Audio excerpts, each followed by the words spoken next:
Hello friends. तो पिछले class में हम लोग ने इंटर एटॉमिक वाइब्रेशन पढ़ा था। तो इंटर एटॉमिक वाइब्रेशन में हम लोग यहाँ पे पढ़े थे कि स्टेबिलिटी जो है, स्टेबिलिटी Ct का ज़्यादा होता है Cd से, उसके बाद Ch।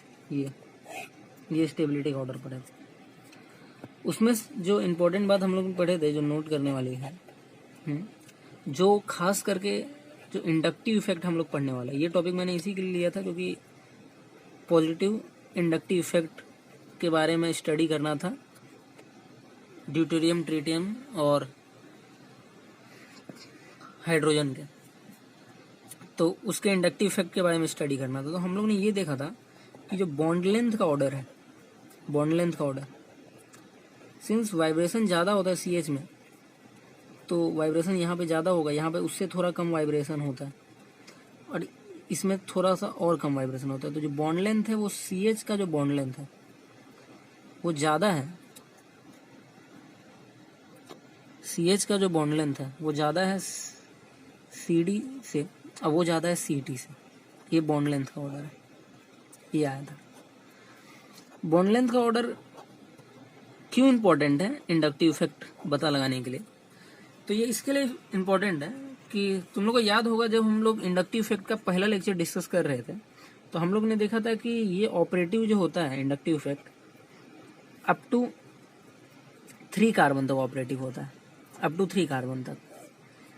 ये इस लाइन का डीप मीनिंग है। अप टू 3 कार्बन तक ऑपरेटिव होने का मतलब क्या है कि अगर सपोज करो कार्बन है, दूसरा कार्बन है, तीसरा कार्बन है, चौथा कार्बन है, पांचवा कार्बन है, यहाँ पे X है, तो इस X के वजह से क्या इस कार्बन पे कुछ फर्क आएगा? इस कार्बन पे कोई फर्क नहीं आएगा क्योंकि ये कौन से कार्बन पे है? 5th कार्बन पे, और 3rd कार्बन तक ही ऑपरेटिव होता है। मतलब डिस्टेंस जो है, इंडक्टिव इफेक्ट जो है ये बोल सकता हूं मैं कि डिस्टेंस डिपेंडेंट है। डिस्टेंस डिपेंडेंट मतलब अगर सपोज करो मुझे किसी चीज़ के बारे में स्टडी करना है और मुझे पता लगाना है कि इंडक्टिव इफेक्ट कहाँ पे सबसे ज़्यादा है, तो ये कार्बन सबसे नज़दीक है तो यहाँ पे इंडक्टिव इफेक्ट सबसे ज़्यादा है। ये कार्बन उससे थोड़ा सा दूर हो गया, 2nd कार्बन नंबर पे, तो यहाँ पे क्या हो गया? उससे थोड़ा कम हो गया। यहाँ पे क्या हो गया? उससे थोड़ा कम हो गया। यहाँ पे तो है ही नहीं, 3rd कार्बन के बाद होता ही नहीं, तो वैसे इंडक्टिव इफेक्ट कम होते जाएगा। तो डिस्टेंस डिपेंडेंट है। तो ये चीज़ कैसे यूजफुल है, हम लोगों ने पिछले क्लास में बोला था कि मैं जो हूँ ट्रिटियम, ड्यूटेरियम और हाइड्रोजन, इसका जो है पहली बात तो प्लस आई इफेक्ट शो करेंगे, तो प्लस आई इफेक्ट का इसका हम लोग एनालिसिस करेंगे। तो मैंने अभी बताया कि जो बॉन्ड लेंथ है, T की बात करूंगा तो T का बॉन्ड लेंथ सबसे कम है, उसके बाद बॉन्ड लेंथ किसका आता है? D का, उसके बाद बॉन्ड लेंथ किसका आता है? इतना बड़ा होता है, रियलिटी में ऐसा नहीं होता, मैं बस दिखा रहा हूँ। उसके बाद H का होता है, ठीक है, बॉन्ड लेंथ। तीनों ही पॉजिटिव कैरेक्टर का है। एक प्रोटॉन है सभी में, तो एक प्रोटॉन है तो पॉजिटिव कैरेक्टर तो ऑलमोस्ट सेम है। जब ये डोनेट करेगा, ये बहुत पास में सिग्मा बॉन्ड, ये कार्बन के ज्यादा पास है, जल्दी डोनेट कर पाएगा, ज्यादा ऑपरेटिव होगा, इसका ज्यादा इफेक्टिव होगा। ये दूर है तो ट्रिटियम जितना इफेक्टिव ड्यूटेरियम का नहीं होगा, दूर से डोनेट कर रहा है। क्या कर इंपॉर्टेंट है? डिस्टेंस। तो इंडक्टिव इफेक्ट का जो पावर है, डिस्टेंस जितना ज्यादा होगा उतना ही कम होगा, तो इनवर्सली प्रोपोर्शनल टू डिस्टेंस होगा। तो डिस्टेंस इसका सबसे ज्यादा है, H का बॉन्ड लेंथ ज्यादा है तो डिस्टेंस ज्यादा हो गया, तो इसके वजह से क्या होगा? ये उतना ज्यादा प्लस आई शो नहीं करेगा जितना ट्रिटियम करेगा, ट्रिटियम नजदीक है। तो इसके लिए plus I power of tritium is greater than deuterium is greater than hydrogen. ये बहुत इंपॉर्टेंट बात है, ये रीजन है। उसके बाद आगे की चीज जो है, जो समझना चाहिए, ये है कि ये तो हम लोग ने देख लिया। अब ये पता करना है कि Ct3 और CD3 CH3 इसमें प्लस आई का ऑर्डर क्या है, तुम लोग खुद से सॉल्व करो इसको, मैं यहाँ पे बता रहा हूँ, तुम लोग पॉज करके खुद से सॉल्व करो पहले। तो Ct3 जो है, Ct3 में क्या सिचुएशन है, बॉन्ड लेंथ छोटा है, T का बॉन्ड लेंथ छोटा होता है ऐसा, D में क्या होगा, थोड़ा सा बॉन्ड लेंथ बड़ा,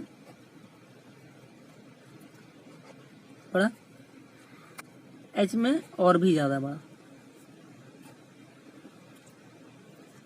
और भी ज्यादा बॉन्ड लेंथ बड़ा। डिस्टेंस डिपेंडेंट है, तो यहाँ पे 3 ट्रिटियम डोनेट कर रहा है, 3 ट्रिटियम, यहाँ पे भी 3 ड्यूटेरियम डोनेट कर रहा है, यहाँ पे भी 3 हाइड्रोजन डोनेट कर रहा है। तो इस कार्बन मॉलिक्यूल के पास और ज्यादा आ गया इलेक्ट्रॉन, डेंसिटी बढ़ा, और ये आगे डोनेट कर पाएगा और अच्छे से, समझ में आया। तो इसके पास ज्यादा इलेक्ट्रॉन डेंसिटी है, यहाँ पे 3 ड्यूटेरियम डोनेट किया, यहाँ पे 3 ट्रिटियम, ट्रिटियम ज्यादा इफेक्टिव है, तो उसके बाद इसका जो पावर है सबसे ज्यादा होगा, फिर इसका होगा, फिर इसका होगा, समझ में आया। क्यों, ये डिस्टेंस डिपेंडेंट वाला फैक्टर बहुत ज्यादा इंपॉर्टेंट है, ठीक है। तो इसी के लिए Ct3 का जो प्लस आई पावर की बात जब मैं करूंगा, तो Ct3 का ज्यादा होता है CD3 से, और उसका ज्यादा होता है CS3 से, ये याद रखने वाली चीज है।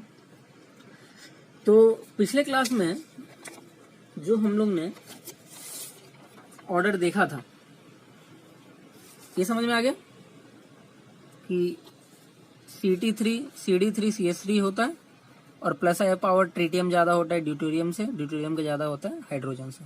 ये 2 चीज याद रखने वाली है। अब देखते जो है, पिछले क्लास में हम लोग ने क्या देखा था, जो प्लस आई पावर का ओवरऑल सीरीज देखते हैं। ओवरऑल सीरीज तो क्या देखा था, C- सबसे ज्यादा इलेक्ट्रॉन डोनेटिंग होता है, फिर N-, क्योंकि N- इलेक्ट्रॉन नेगेटिव है, इलेक्ट्रॉन होल्ड कर रहे हैं, O- और भी ज्यादा इलेक्ट्रॉन नेगेटिव है। फिर क्या आएगा, C टर्सरी लिए थे हम लोग ने, फिर क्या लिए थे, ये पिछले क्लास में डिस्कस हो चुका है। फिर क्या लिए थे, प्राइमरी, टर्सरी, सेकेंडरी, प्राइमरी। इसके बाद क्या आया था, मिथाइल CS3। तो मिथाइल से भी ज्यादा किसका है, ये इन सब के बाद क्या आएगा, Ct3 पहले आएगा, फिर उसके बाद क्या आएगा, CD3, उसके बाद क्या आएगा, CS3, उसके बाद अकेला जब बस ट्रिटियम डोनेट करेगा, फिर जब अकेला ड्यूटेरियम डोनेट करेगा, फिर अकेला जब H डोनेट करेगा, समझ में आया ये चीज। तो ये ओवरऑल ऑर्डर हुआ। ऑर्डर जो है, जैसे मैं यहाँ पे इसकी बात करूँ, ये खाली इसका डिस्कशन करूँ, तुम लोग इसको रटने के बजाय ये सीखो कि कैसे, क्या पता एग्जाम में ऐसा आ गया कि यहाँ पे H है, C2R, यहाँ पे T दे दिया, और इंडक्टिव इफेक्ट लगाना, तो इंडक्टिव इफेक्ट इसका ज्यादा है, ये चीज तो ऐसे सीखना है। तो ये जो मैंने ऑर्डर बताया है, ये ऑर्डर एब्सोल्यूट ऑर्डर ऐसा नहीं बोल सकते, मतलब इसके बीच में और भी पॉसिबल है, इन दोनों के बीच में और भी कुछ आ सकता है। वो आ क्या सकता है, जैसे D लगा दिया, T लगा दिया, और भी चीजें पॉसिबल है। तो ये ऑर्डर बस नॉर्मल रेफरेंस के लिए, ठीक है।